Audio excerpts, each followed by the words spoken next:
And when you look at such a video, you understand exactly what is the pain that domestic workers feel.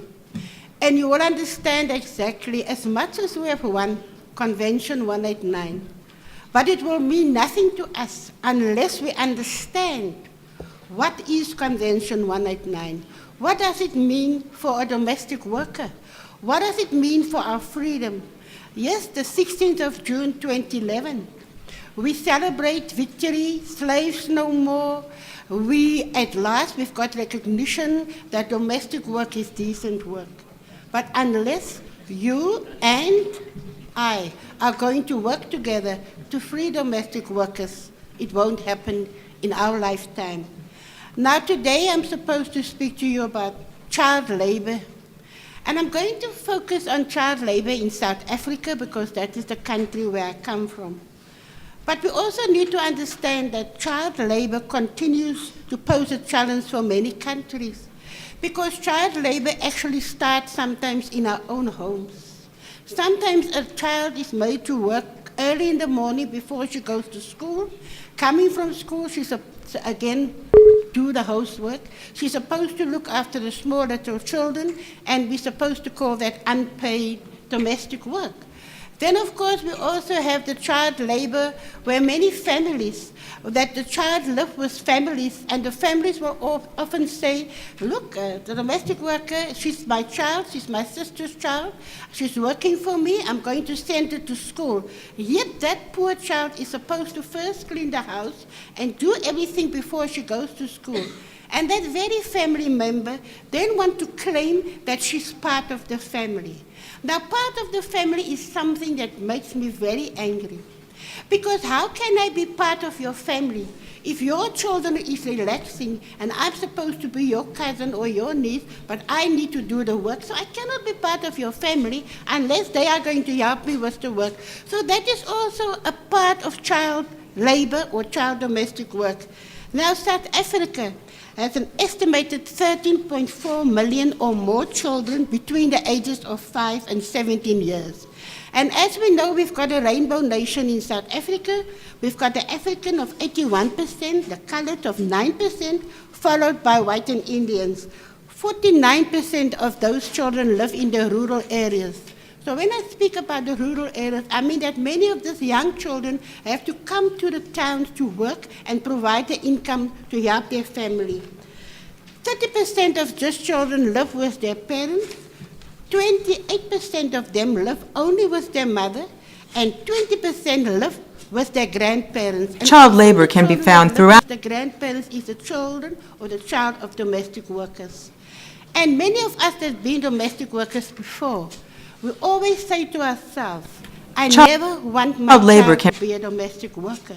Not because I'm ashamed that I've been a domestic worker, but because I'm working here to give a better life for my child.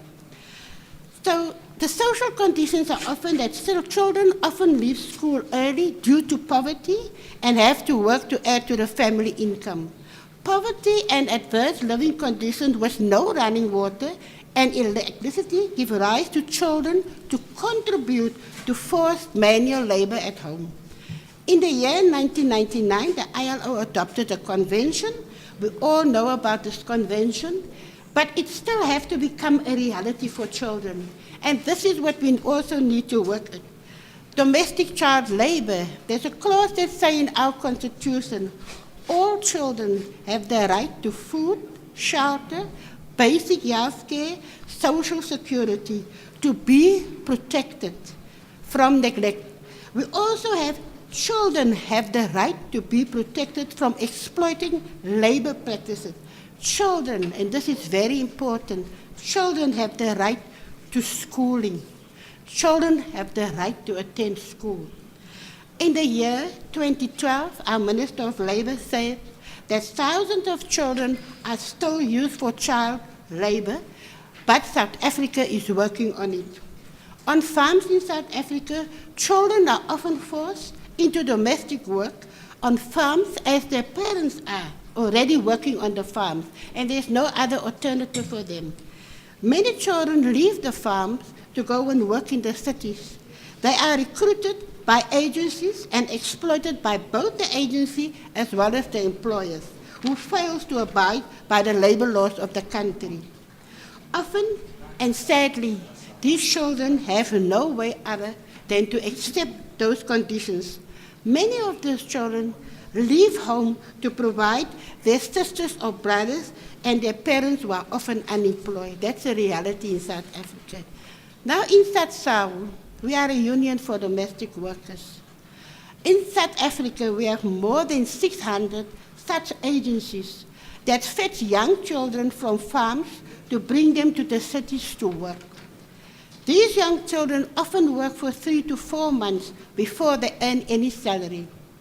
These agencies enrich themselves on selling these kids as labor to employers while paying them extremely low salaries.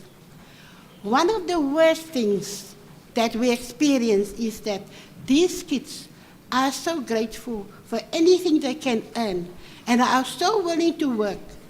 Their exploitation only becomes a factor once they are removed from the situations and exposed to positivity. So what we're saying here that often our young children have to leave their homes. There is no other alternative. Sometimes they're not forced into child labor, but there is so many other children and they need to go and help their parents, but it should not be like that.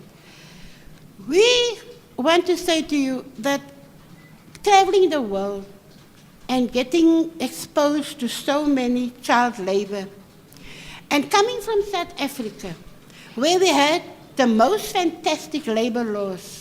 Yes, sometimes it's not implementing, but we are working together with our labor on making sure that this becomes implementation. The problem that we're having is that child labor, it is such a vulnerable thing. Child labor, we don't realize how children get hurt. We don't realize the pain that children is working with. And often in the morning, when you go to work and you see these young children standing on the streets, or you see these young children that are supposed to be in school, we ask ourselves, what is wrong with our society? We ask ourselves, there is so many adults that's unemployed. Why are we turning to child labor? And we're asking ourselves, how can we, make the world a better place for those children? And sitting here in front of you, I can only say the one thing is education. We need to ensure that our children go to school. We need to ensure that our children need the basic rights of, even if they just learn to read and write, so that they will be able to know when they get exploited, so they will be able to speak out for themselves. Education must become a solution to many of the child labor. Schools must be located close to where the children are. We need to ensure that no child can work under the age of 18. In South Africa, at least we have a protection which say our children must go to school till the age of 16. No child should be forced to work under the age of 16. But over the age of 16, we also want to ensure that at least for the next 2 years, the child is still not working and forced into child labor.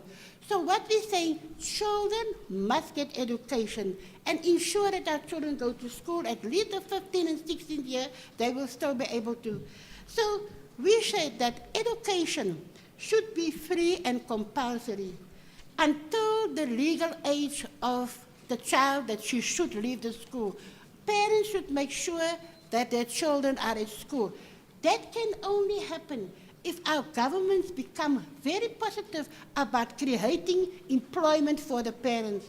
Only if parents is employed, they will be able to see to the needs of their children. Unemployed parents is only seeing the need that there should be food on the table.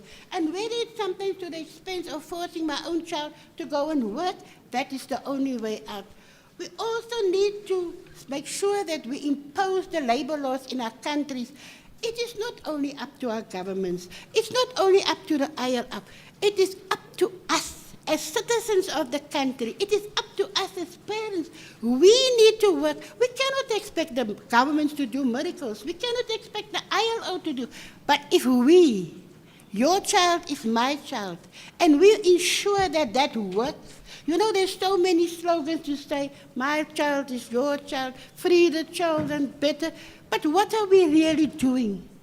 When we leave this conference, we must go and we must ensure there is 2 ILO conventions. We must ensure that that ILO convention becomes a reality. The government of all countries must take hard measures against child trafficking, because that's another problem of our children. Our children get to the cities. They have never worked as a domestic worker. The employer put them out on the street. The next step is our child become a prostitute.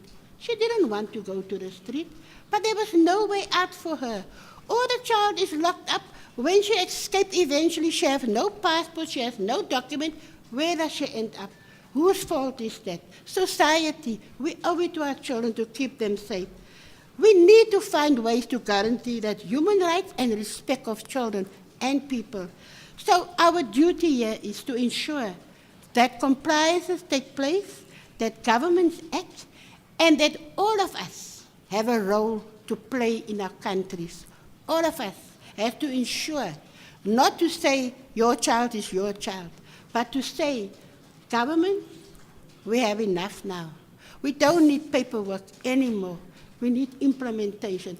Only if we can do that together, I'm sure. And my challenge is always to my own government. Take the lead, and Africa will follow. So I'm saying to the other governments, take the lead in your country. Child organizations, NGOs, you have got a role to play. I don't want to come another 3 years' time and say, again, the same story. So I thank you for listening to me, but let us ensure that we see to unemployment only if we can provide employment also for parents. We will be able to erase child labor to a certain extent. I thank you.